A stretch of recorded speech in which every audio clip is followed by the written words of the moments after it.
Hey everyone, thank you for tuning in for another boss guide in Elden Ring. This time we're going in on the Crucible Knight duo that you find here.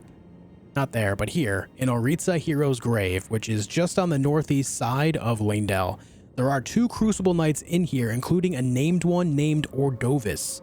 He's the one responsible for dropping the sword. If you want the Crucible Knight sword, this is where you need to go. Now keep in mind, there is another Crucible Knight in here, but with a spear. I'm going to talk about how I defeat both of these and how I manage the fight all the while, and I'll be narrating it while I do it. The main thing that I do for the majority of this fight is parrying. I find Crucible Knights rather easy to parry, both sword and spear variants. I'm able to parry them on the regular, and so that's what we're going to be focusing on in this fight. So with that said, let's get started. The big key to this fight is basically just trying to find opportunity to make sure that you can land attacks on one of them. My big advice is to focus on one or the other, and whichever one you're not focusing on, you need to completely ignore the other one as far as damage goes. So let's walk up, let's parry.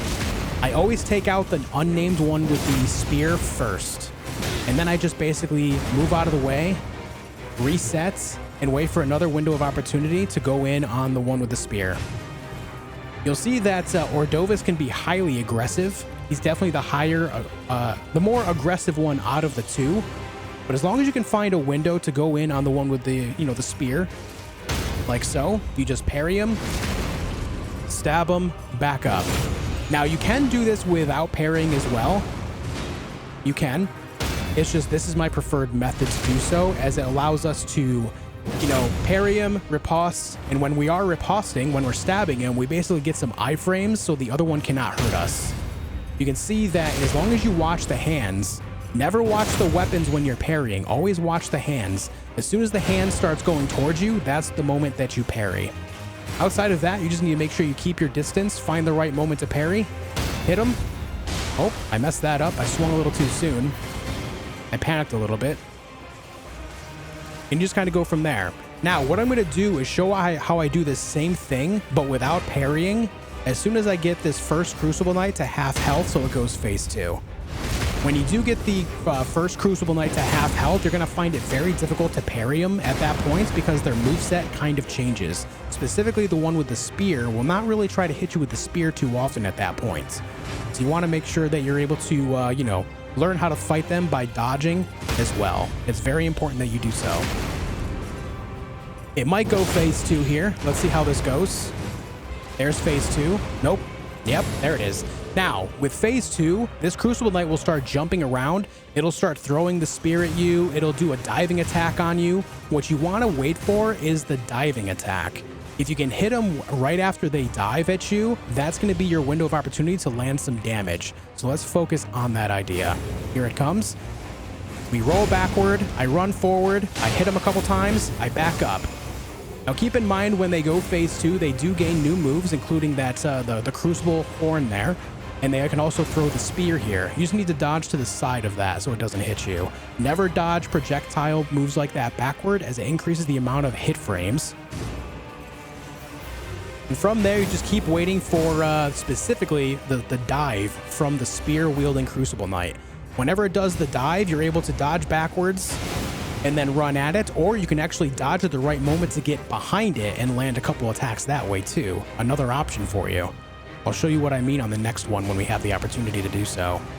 The biggest difficulty in this fight is just managing both of these guys. So as you can see, the best thing you can do is just try to maintain your distance. Just keep running away from the one you're not focusing on. You just did the very rare stab with the spear during phase 2.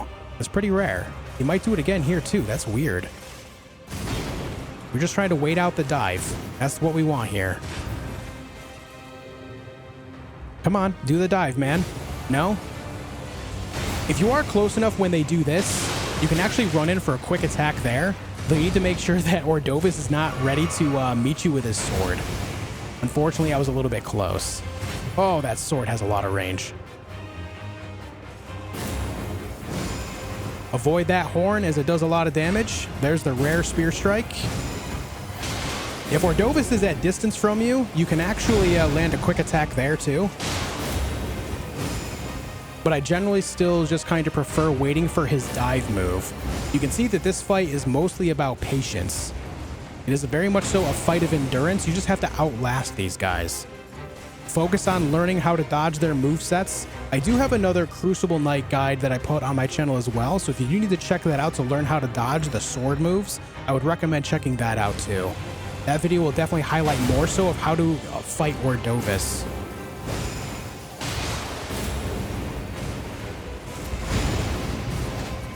Oh boy. Ordo is angry. You see what I mean? How it's a fight of endurance though, where it's just the one that you end up choosing to focus on is so passive. You can very much so go in on Ordovis first instead of the regular Crucible Knight, but I still prefer to go on the one with the spear just because the Ordovis is a little bit more...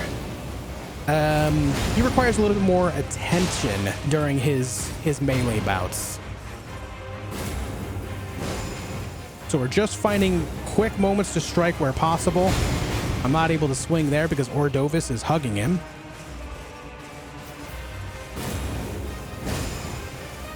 The big key is just finding a moment where they're separate from one another, and then you walk in, you swing, you back off.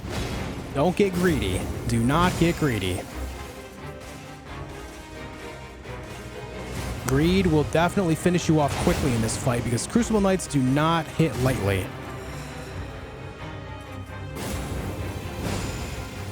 It is a bit of a lengthy fight, but the big key is once you defeat one, the other one will go a lot quicker as well. So that does have its added benefit there. They're a little bit too close to each other, even after that dive, so I have to back off. This is a moment to strike because Ordovis stepped away. You got to take advantage of those opportunities where we can. Okay, the first one is down. And now we can focus on Ordovis.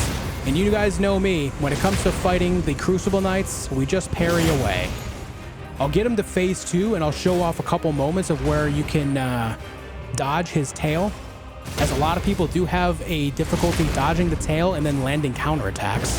Again, you can find that more so in my other Crucible Knight guide. I would recommend checking that out as I go more in depth on that, but I'll show it a little bit in this video as well once we get him to phase 2.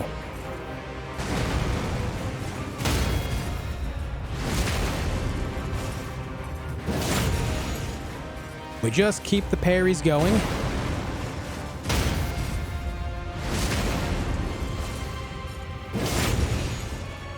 We just keep the parry train alive. Very good. He might go phase 2 here. Again, you always know when they go phase 2 because they'll stomp on the ground with a golden holy explosion and grow some wings. I failed to roll that properly, but you can both roll that and jump it. Never roll backward against that attack. Always roll to the side or forward through it. Let's get him down to half health here. And now we're going to focus on how to counterattack him by rolling only. So you'll see that he'll start swinging a tail at you after his combos, or he'll fly at you like that. Either way, when you see the tail, you need to make sure that you know the right moment to dodge it. Oh, this is his Ash of War attack. That's the Ash of War specifically on that sword. You can just kind of, you know, step away from it. Don't walk towards it. Just walk away. Gives you a lot of, you know, a lot of lead time.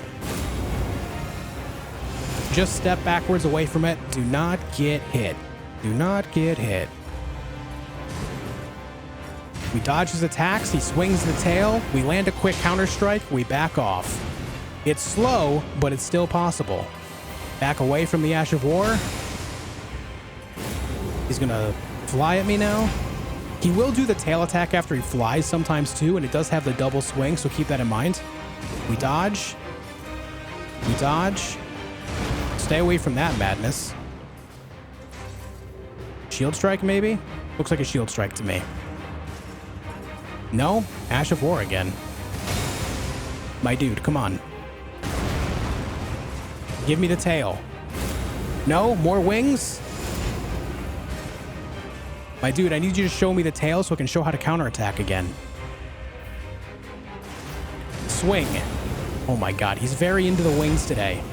He's very into the wings. Shield strike.